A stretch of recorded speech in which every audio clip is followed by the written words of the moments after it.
Right, it's recorded. Yeah, I mean, two friends of mine are both trans. Were walking across a industrial park in Ancoats in Manchester. They were going to Sparkle. Obviously trans, and they were. I don't mean that badly. I just mean that one of them is male to female, and the other one's a woman. And they were walking across the park, and somebody drove a van straight at them. And if he hadn't have pushed his wife out of the way, then he would have hit both of them. And then he swore. The language, I believe, was just appalling. Now there's CCTV and everything there. They couldn't get they couldn't get the registration number of the vehicle, but they were able to give a full description of the driver and of the van and all and it had markings on the side, so it was distinguishable. The call handler decided to log it as a hate incident. Now, that person hasn't been out now for over a year. They were absolutely terrified. They're debating whether or not to go out to Sparkle in Manchester this year. Now, there's several things that does. It stops the economy getting the joy of them expending their money in Manchester, but it also stops them living their lives. And this is what hate crime does. It stops ordinary people enjoying and living a full life. And it's pernicious. It's bigotry. It's all right. It will have picked it up on that. And it's just this vile.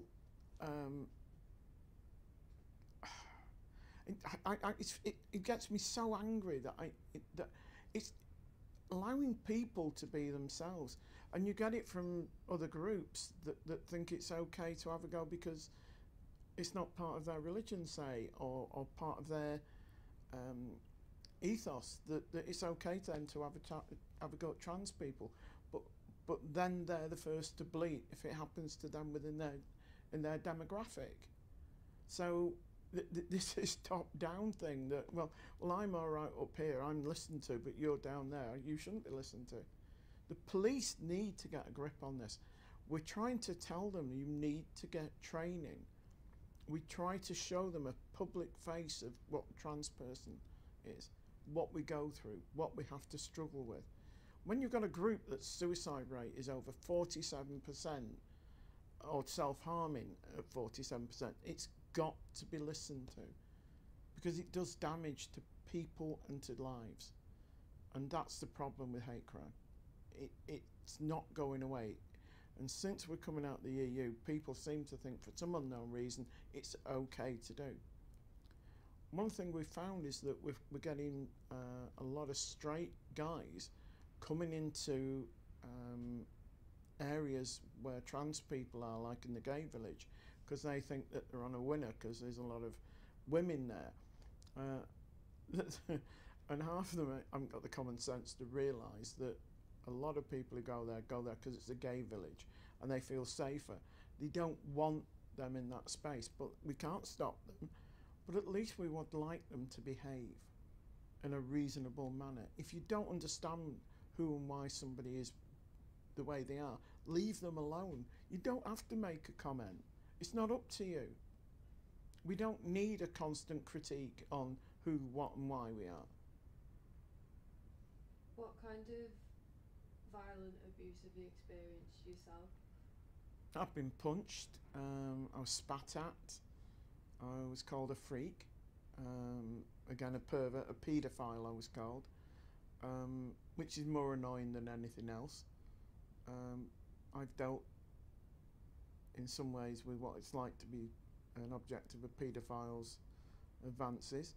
It's something I'm not, and it's horrible to have these adjectives thrown at you, because what do? Do you counteract them on the street?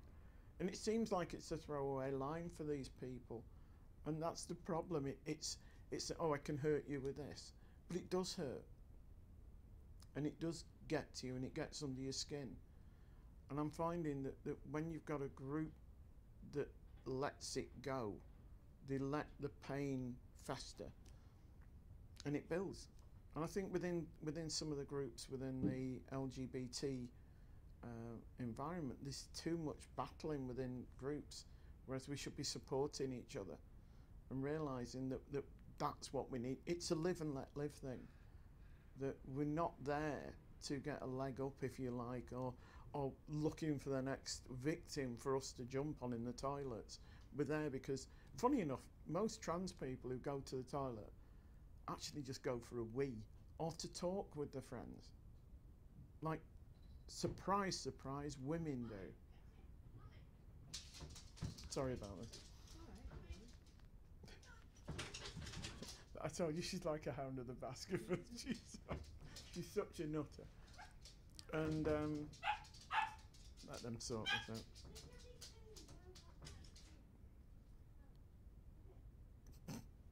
See, that's the one thing I'm quite keen on with my family, that I am the dad. I always have been, I always will be. You know, that's Sue, that's the mum.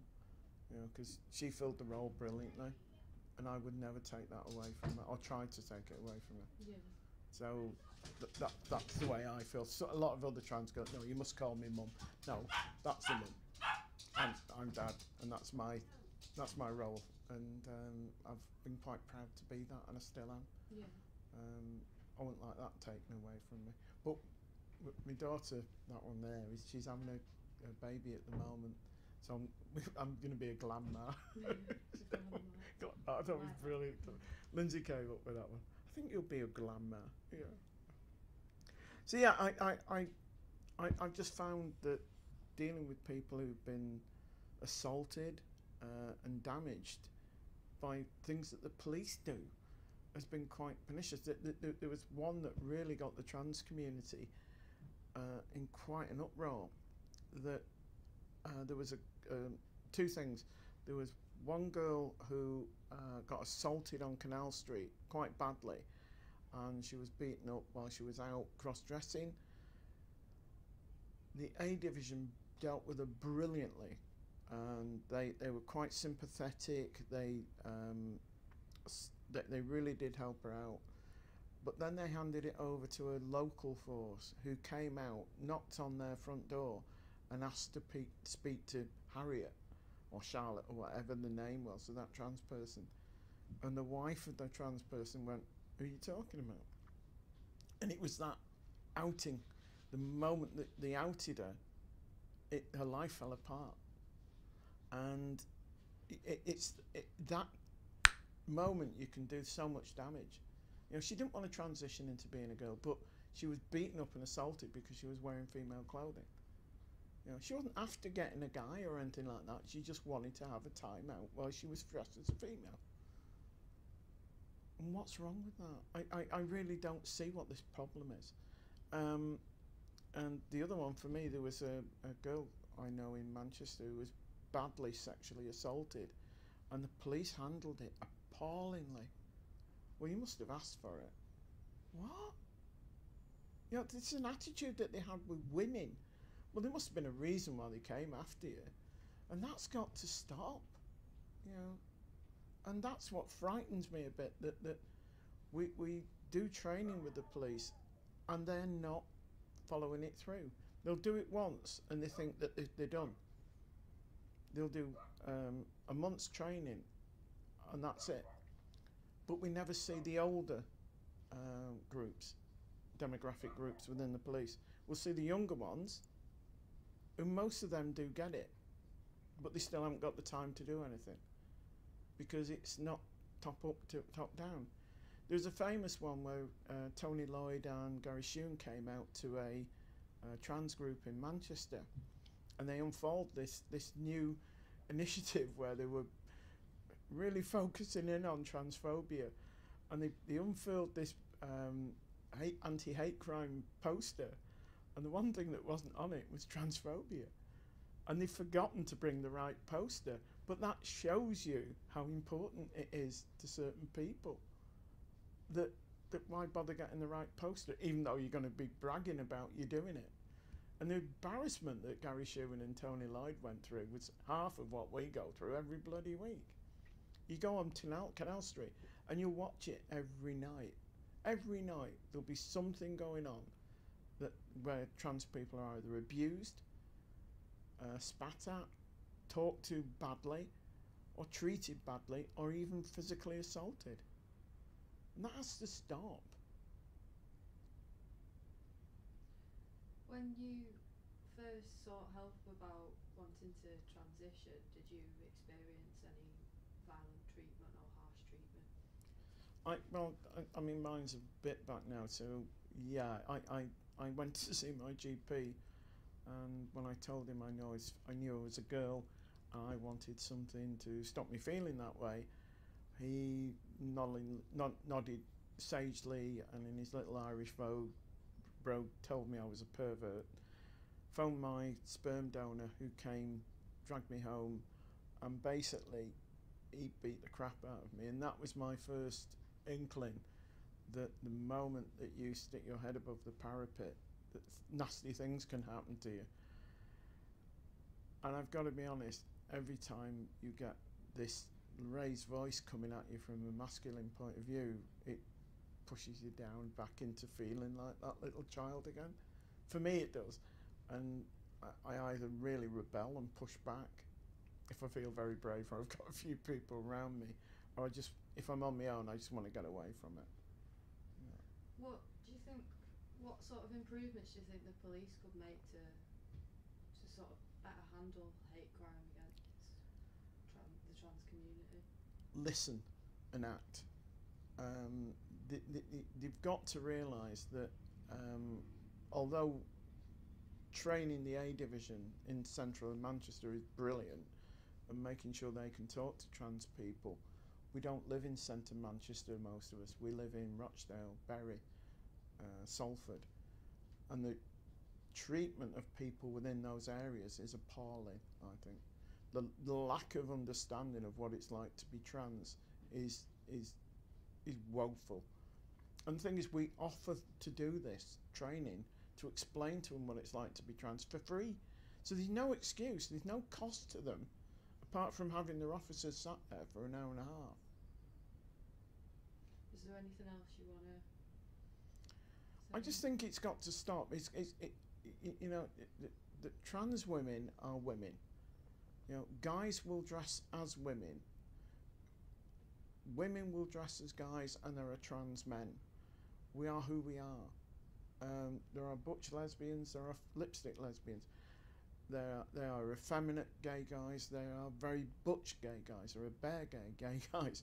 We are such a different, diverse group across all spectrums. What is the problem with trans people? Why is it that there's this battle at the moment that they feel that we're trying to encroach on spaces that are only for women, when a lot of the trans people within that demographic are female? It's not pretending to be, that's who we are.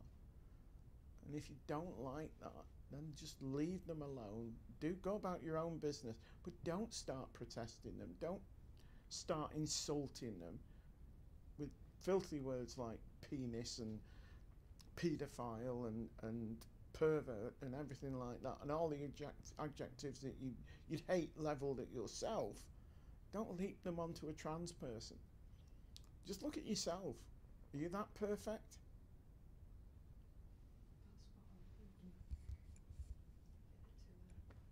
Well, you got there in the end. I think so. I'm just double checking it because it's just come up with something. I'm just making sure it's. Sorry about the dogs barking. You did do it.